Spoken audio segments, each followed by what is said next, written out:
Hello, good evening, everybody. Once again, here I am with a short lecture on the subject of fluid mechanics, and the topic that were discussing in the last lecture was the fundamental of the fluid flow, and in which I have discussed regarding various type of flow patterns as well as water streamlines, streak lines, and water path lines, and as we already know, when in the classroom we have started a discussion regarding the fundamentals of fluid flow.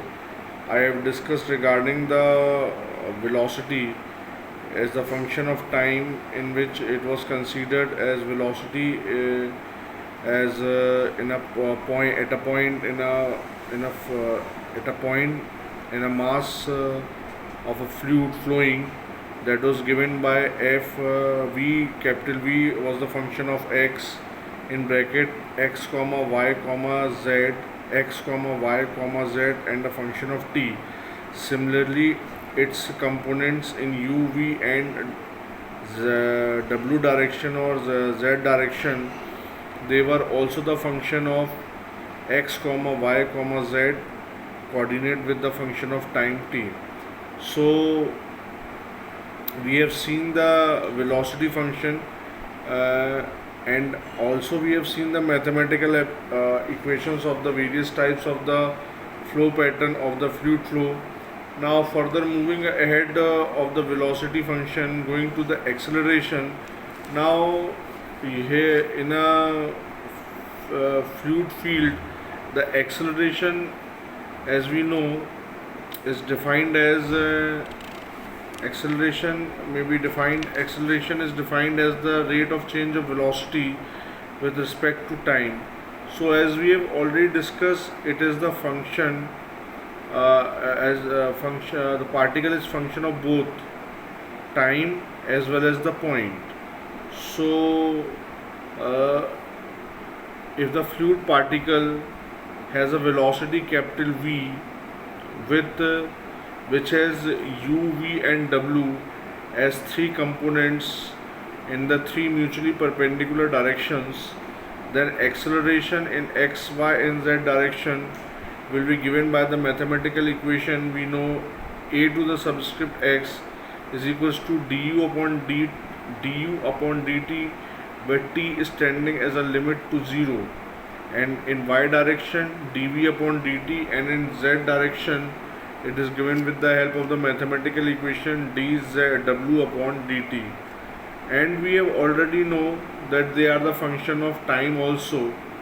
So if we go for the partial derivative of the equation that we have discussed of u, v, and w, that is x comma y comma z, and t, that is f, u is equals to f comma f in bracket u, v, w, and t subsequently for u, v, and w.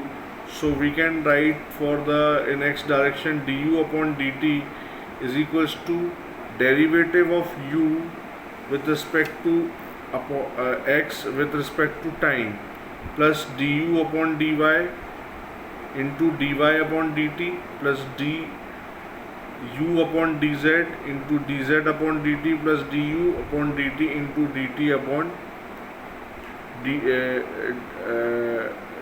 plus du upon dt into dt upon dt.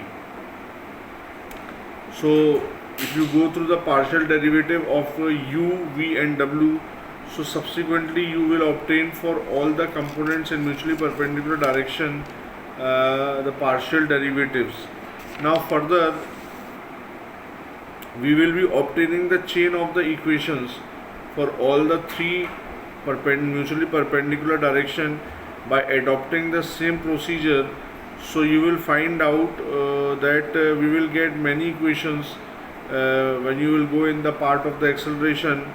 So you will see derivative of u with respect to t, v with respect to t, and w represents the rate of increase of velocity with respect to time at a particular point in the flow field, and hence it is known as local acceleration or temporal acceleration. While due to particles change in position, it is known as convective acceleration. So in a steady flow and in a steady flow equation, the local acceleration is zero, but convective acceleration is not necessarily be zero. Hence, the total or substantial acceleration is not necessarily zero. So this you will see while you will go through the topic of the temporal and convective acceleration. So from the equation, from the very beginning that I have discussed, to the velocity and velocity with respect to time and position, so there will be two acceleration in the flow field. One will be your temporal or your local acceleration, and second one with respect to the position of the particle will be known as convective acceleration.